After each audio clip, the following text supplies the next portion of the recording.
Alright, what's going on YouTube? We're back with some more Baldur's Gate 3 mod videos. This time we're taking a look at a rework for the Way of the Four Elements called Way of the Four Elements Revised to Rebalance. This essentially adds in new sub-features and kind of adds in new moves and balances out the Way of the Four Elements subclass to be a little bit more viable.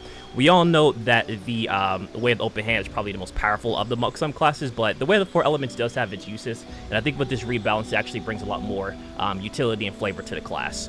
So starting out with the class at level 3, you get two new subclass features. The first is the Elemental Channeling, Ambient Attunement. While standing on an elemental surface or inside an elemental cloud, your unarmed attacks deal additional damage equal to your Wisdom modifier. The damage type is determined by the elemental origin of the surface or cloud. So, in layman's terms, that means if I'm standing in a pool of water, if I'm standing in a poison cloud, or if I'm standing on a patch of fire, I will now have my unarmed attack to actually do that elemental damage with my Wisdom modifier. So this makes things such as the fear of blows or unarmed attacks a lot more stronger, adding that elemental damage to it, which I think fits the theme of the Way of the Four Elements, because now you're still using those elements even though you're not using your spells or disciplines to do elemental damage. So I think that's a really cool addition. The second one is the Elemental Resonance. Your mastery of key element or elemental key transcends to limits of spellcasting. Because your disciplines are not spells, they continue to function even when magical components would normally be dispersed. So again, in layman's terms, that means in places such as silence or where magic is disabled, you'll still be able to use your disciplines because they're not magic, they're disciplines. Key difference there. So with that, we actually get to select new disciplines or new abilities. And the cool thing about this is while they also use key, they also trigger the unarmed strike, which allows you to make an unarmed strike after you use one of these moves. So you're not just restricted to doing a normal attack and be able to use your bonus action to do a unarmed strike. So some of the new ones that we get here are Blade of Rime, which throws a shard of ice dealing 1 to 10 piercing damage and 2 to 12 cold damage. This also leaves a ice surface, which again, this can be combined with the new subclass features that we get to do additional ice damage. We have the Blight of Pestilent Scorpion, which does poison damage. Unleash a toxic burst of Pestilent Key, striking the opponent, striking with the essence of a Scorpion Sting, possibly poisons the target. This also works with the Elemental Channeling, as you see here, which Elemental Channeling, fortunately, is not popping up, but essentially that allows you to use a boost in that elemental damage whenever you're imbued with that key, with the key damage. So, pretty cool there. We also have the Chill of the Mountain. Call forth a cold mountain wind that reduces the target's movement speed. We have Fangs of the Fire Strike, which I believe is just a normal move. Fist of Four Thunders, which I believe is also just a normal move. And then we have Sphere of Elemental Balance. This hurls a Sphere of Thunder damage. This also is considered an unarmed melee attack. So, cool thing about this too is that you can use these abilities as a unarmed melee attack. So, you can still do your regular strike if you like, but then do these as a follow-up to do that elemental damage if you were. You have the Splash of Melting Earth, which does acid damage, 1d6. I believe it also leaves a patch of acid damage. Not very strong early on, but it does scale up with your level. We have the Sweeping Cinder Strike, expels fire from your outstretched hand to ignite anything flammable, which is basically just like, I think it's called Flame Hands or Flaming Hands or Burning Hands. We have Touch of the Storm. The target cannot use reactions. This attack has advantage on creatures with metal armor. So this is basically like Shocking Grasp, but for the monk. Also is affected by Elemental Channeling. We have Water Whip, which is essentially the same thing. So again, lots of cool new moves that we get with this class that does sort of trigger those abilities to be able to use your bonus actions, to use these actions, or to imbue your unarmed attacks with elemental damage. So we'll pick these three now, starting at level 3. We do still get the action of Harmony of Harmony of Fire and Water. This does regain 1 key point early on, but as you level up, this will upgrade as well. At level 5, we get a new subclass feature, Waning Thunder. Many of your elemental disciplines can now be used as an extra attack. The second strike lands only as Thunder Fading Echo, reduces the damage effect of any elemental discipline, as used as an extra attack by half. So this is the rebalance. So with a level 5, you get an extra attack. With the subclass, you can use any of the elemental disciplines as an extra attack if you wish. However, the damage will be reduced by half. So you're not just blowing through and just overpowering people, but you can still do a lot of attacks and abilities. So again, this is why I think it makes this subclass a lot more useful, because you can still use those elemental abilities even as bonus actions. You just do a little bit less damage. At level 6, we get a bunch of sub-features, but they relatively do the same thing. So you now get these fortifications of acid, cold, poison, and then we'll go talk about the elemental channeling in a second. Fire, lightning, and harmonic attunement. So for the fortification of acid, ice, poison, and fire and thunder, lightning, you essentially will receive less damage. You reduce the damage taken by 1d4. So these elements won't hurt you as bad because you're used to the elements, because you're, basically the avatar, as it were. So with the Elemental Channeling Afflicted Attunement, when you're afflicted by an elemental status condition, your unarmed attacks deal additional damage equal to your Wisdom modifier. This damage type is determined by the elemental origin of the status condition. So, for example, if you happen to get poison, now your unarmed attacks will do poison damage. Same thing if you are burned, you will now do fire damage. If you are covered with frost, you do ice damage, so on and so forth. So, again, it's playing into the fact that you are an elemental master. Even though you are affected by the elements, you can still use those to your advantage, which I think is really cool. And then we get the Harmonic Attunement. Your control over opposing elements reaches an accelerated steadiness. You can now cast Harmony of Fire and Water during combat. So originally, at the starting levels, you can only use this outside of combat to regain your ki. Now you can use it within battle, which will help you just use more of your ki points, but in between short rest. You also get another Discipline of the Elements. So we have the Clench of the North Wind, which is pretty standard. We have the Embrace of the Inferno. Expel a fire burning through your veins as 3 flaming rays, so pretty useful there. We have the Internal Mountain Defense. Your flesh transforms into a dense stone-like shield that shields you from harm. Until the effect ends, you gain resistance to non-magical bludgeoning, piercing, and slashing damage. This does last until long rest. However, it is a concentration spell, so while it may be useful, your concentration can be broken pretty easily depending on your stat. So it is good in theory, but I would like to see this maybe just last maybe just 10 turns, or maybe last for turns rather than just being until long rest, and just remove the concentration aspect of it. We also get the Gauntlet of Submit. Damage all nearby creatures and objects. Creatures made of inorganic materials such as stone have disadvantage on their saving throws, so it's a nice additional thunder-based spell. And then all the rest of these here are just your standard, such as the Fist of Broken Air. Rush of the Gale, I believe, is also standard. Summon a strong wind that clears all clouds and pushes creatures back 5 meters, forcing them off balance. The rest of these are pretty standard, so I'm going to go ahead with the Internal Mountain Defense. At level 9, we get 2 new additional subclass features. This is the Improved Elemental Casting. Your affinity with elements, elemental ki deepens. Several of your offensive 4-element features deal additional dice of damage. Your Clench of the North Wind can now hold up to additional creatures and now can target non-humanoids. And your Embrace of the Inferno fires an extra ray. So essentially, the Clench of the North Wind can hold up to 3 enemies instead of 2, and the Embrace of the Inferno can fire 4 rays instead of 3. So if you picked any of those abilities, this would really be useful for that. You also get the Improved Elemental Channeling. Your Mastery of Elements flows deep into embracing your existing elemental channeling abilities. While Ambient Attunement or Afflicted Attunement is active, any elemental damage you deal of the channeled damage type ignores all resistance and immunities. So essentially, now you can do fire damage to fire enemies, even though if they're immune to it, because of this subclass feature. Again, just makes the class a lot more versatile, makes them want to use more of their elemental abilities, elemental disciplines, things like that. So because of a new subclass feature that we get, I'm going to go ahead and pick up Clench of the North Wind, which allows me to basically do a hold person or hold monster. So level 11, we get another subclass feature, Improved Harmonic Attunement. Your control over opposing elements rises to a heightened mastery. As a bonus action, you can now use Harmony of Fire and Water during combat, and it fully restores all ki points. So at level 11, essentially now, if you just burn out your keys on like the first couple rounds of combat, now you can regain that resource using Harmony of Fire and Water. So again, makes this class a lot stronger, makes it able to use like their elemental abilities a lot more, things like that. So you're not just always just like relying on just punching and kicking. You'll be able to use those fire, earth, water, thunder elements. And so we get another Disciple of the Elements here. We have a Splash of Melting Earth. Hurl the orb of the dissolving essence. The sphere bursts into on impact, running each creature it touches with erosive ki. So you can actually hit yourself with this as well if you wanted to do additional acid damage. We already talked about Embrace of the Inferno.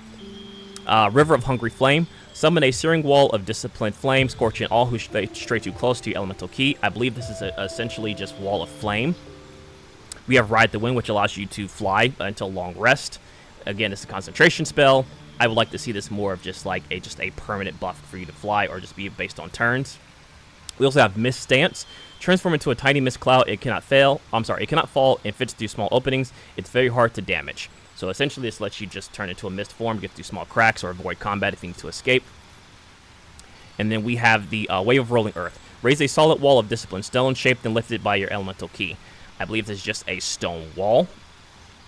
So it doesn't really do damage, but is good for blocking out or just trapping enemies within a location. So this class does go up to level 20. This is the end of level 12 if you're only playing up to level 12. nothing really that you get at level 12. So if you wanted to stop the video here and go to the combat scenario, for those who only go up to level 12, I'll put a timestamp here. For everyone else, I'm going to go up to the level 13, the 20 process. In terms of feats, I really didn't go over these too much because if you know how to play a monk, you know how to base your feats. Especially with the way of the 4 elements, I would just prioritize wisdom, and then either dexterity if you're not going to be doing like the whole tavern brawler thing, and essentially just going with like quarterstaffs and using your unarmed attacks. Then I would just say focus on dexterity.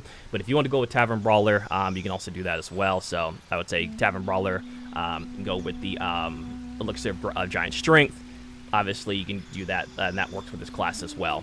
Also, but if you wanted to like kind of like experiment with something else, you can get one of these like magic innates with like the wizard, warlock, or sorcerer. So it also gives you like more chances to use spells, right? So like say you want to get a spell like, let's say Acid Stream or Burning Hands or things like that. These will also work with your elemental key attunement. So you definitely play around with this and kind of pick what's best for you.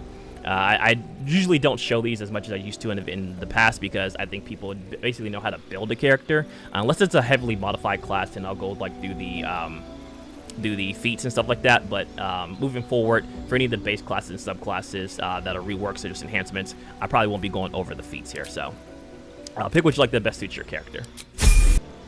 At level 13, we get a new subclass feature. This is the Advanced Elemental Casting. Your affinity with Elemental sharpens considerably. Several of your offensive 4 elemental features deal additional dice of damage. Your Clinch of the North Wind can now hold an additional creature. Embrace of the Infernal fires an extra ray. And Internal Mountain Defense now grants you resistance to all bludgeoning, piercing, and slashing damages. So, again, as we talked about earlier, these are just advancements in your elemental disciplines, allowing you to do more with those elemental castings. You do get additional spell slot to use with this. Spell slot, but you do get to add on an additional elemental feat here, or not elemental feat, elemental discipline. So I've gone over most of these and we've kind of like discussed most of these here. I don't think there's really anything new per se. We do have the Rise of Sinking Earth, which may be new to this level, so we can go ahead and pick that. It spreads a wave of churning mud in a 6-meter radius around you. Creatures standing in the mire have their movement speed reduced. Uses 5 points a key.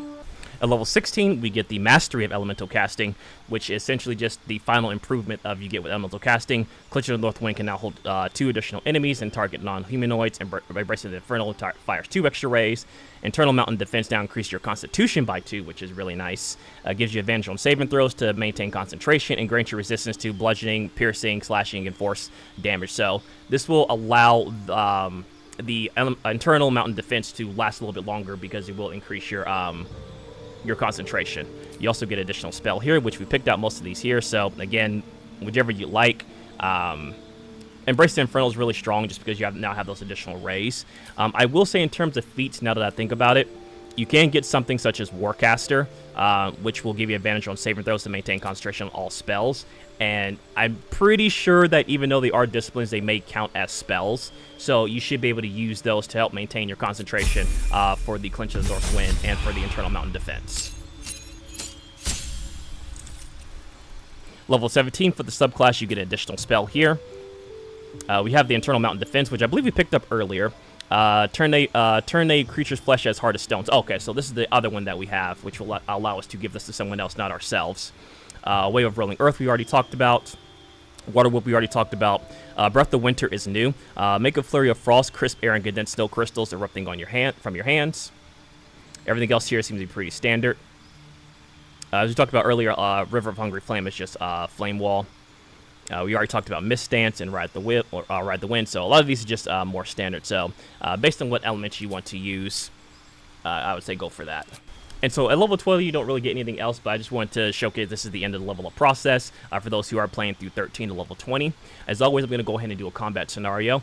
I am going to display the armor and stuff as well, too, because I know some people do ask me about what armor and weapons that I'm using. So after that, we'll go ahead and do the combat scenario. Alright, and this is just a quick look at the gear. This is from the Phase Distribution Pack, the Monk variant. It is the Mask of the Mind Barrier, and you can pause to read if you want to see the special effects of everything. The Drape of the Stone Guardian. Vestment of the Ascended Fist. Gloves of the Iron Fist. Boots of the Crouching Tiger. Or, I'm sorry, Charging Tiger. For the weapon, we have the Staff of Striking. We have the Steady Strider. And then for our necklace and rings, We have the Ring of the Weaving Hummingbird, Ring of the Ascended Fist, and then Pearl of the Coral Throne. Now, again, this comes from the Phase Distribution Pack. Any monk equipment that you get would work with this class. You can also mix and match with maybe a little bit more of the wisdom modifiers and things like that to increase a little bit of spell casting. But overall, this equipment works out fine too. You can also change out this staff for something, again, that does a little bit more damage in terms of wisdom, maybe a little bit more spell casting, things like that. But overall, that's just the basic equipment that we're going to be using. Please enjoy the fight, and I will catch you guys in the next video. Take care.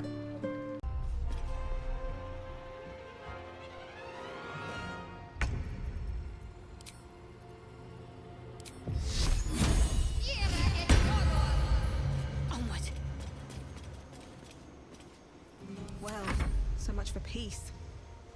Have to keep going.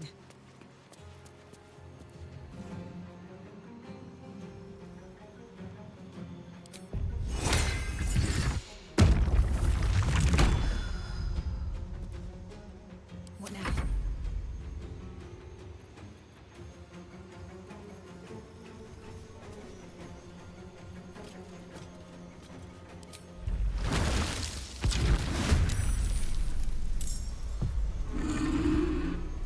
Time to push my luck again.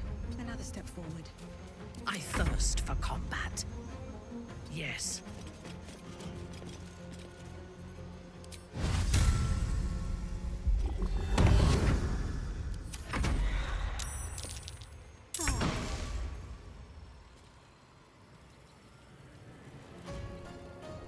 Moving.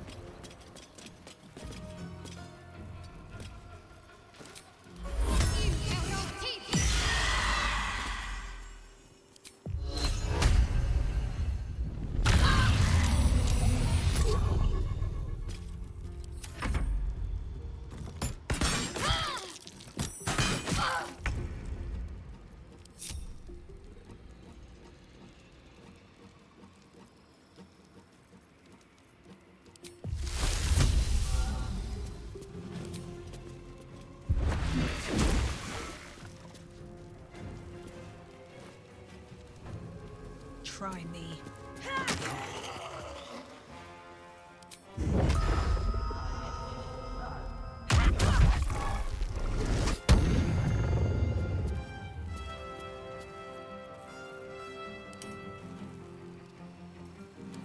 Can't even catch my breath. Need to find a way forward. Kitty!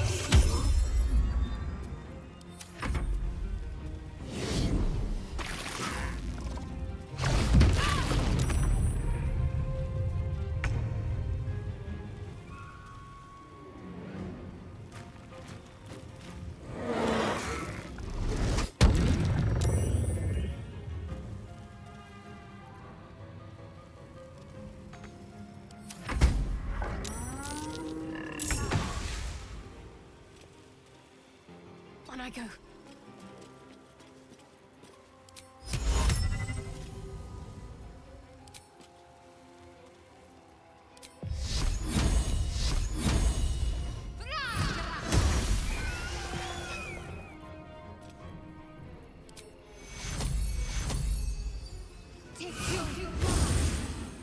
Nothing will stand in my way. Breathe deep and move.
Still on my feet.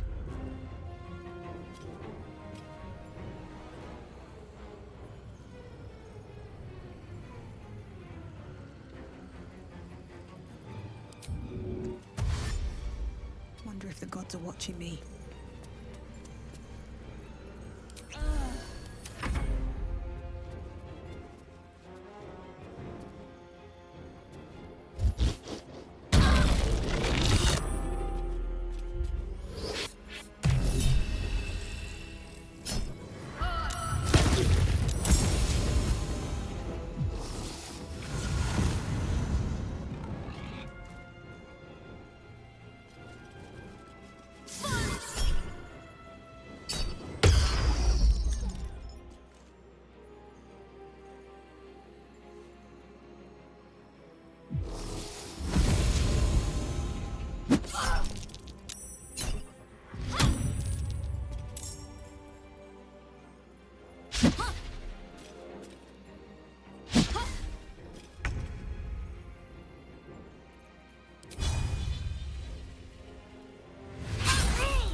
You will break.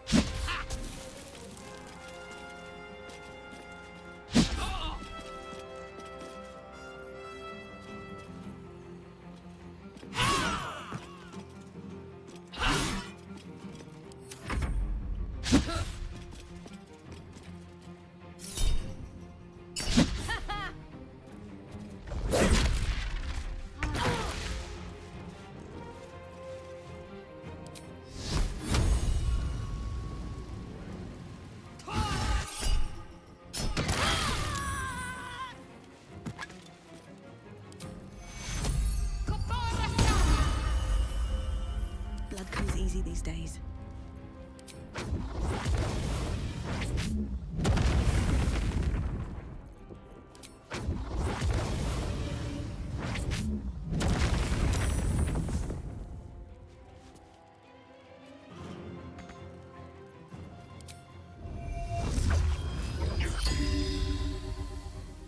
Don't waste a step.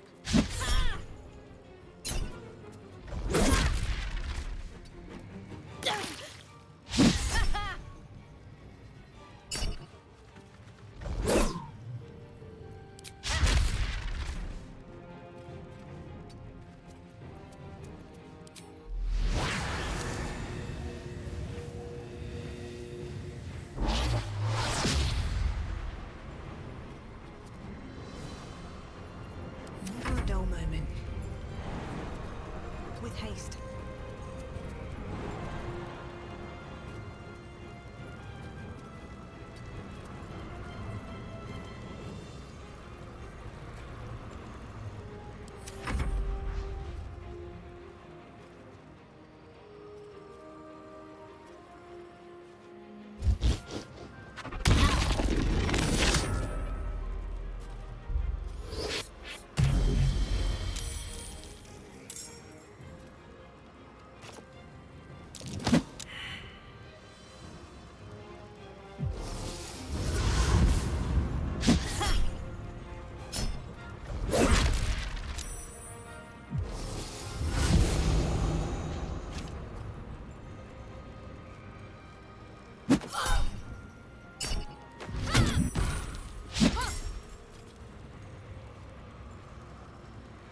way out is through.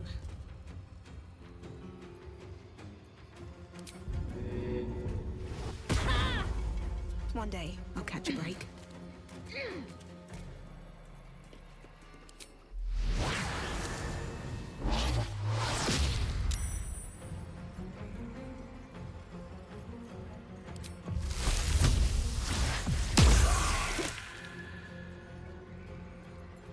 Another fight.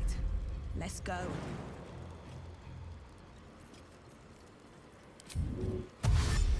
Very well.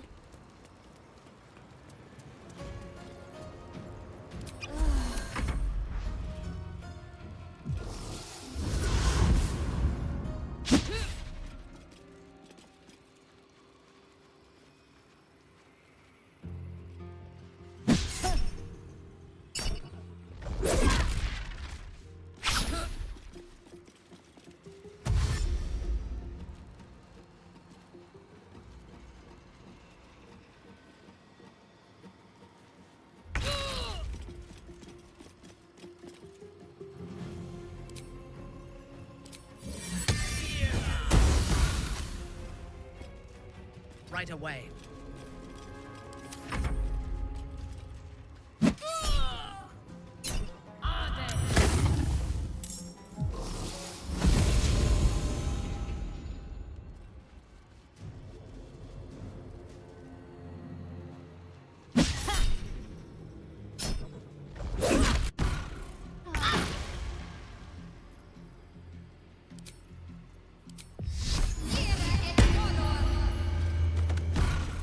Got to press on. What now?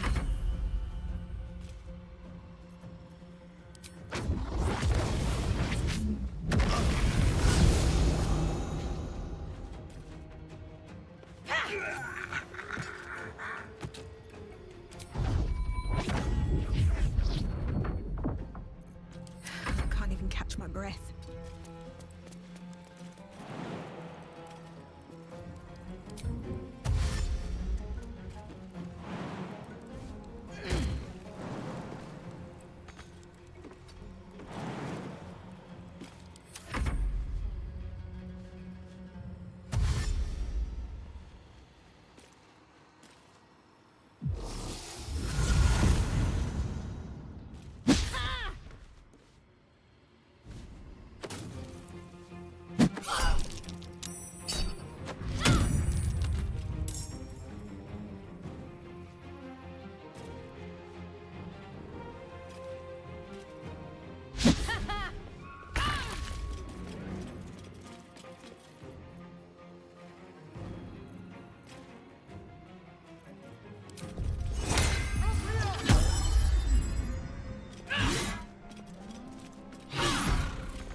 Where do I go from here?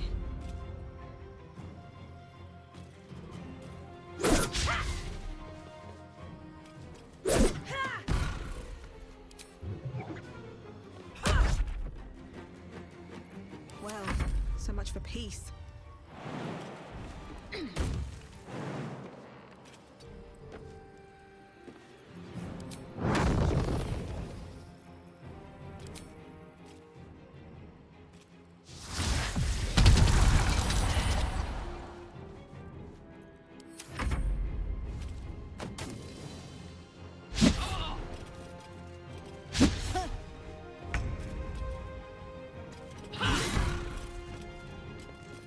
Lila Lurl.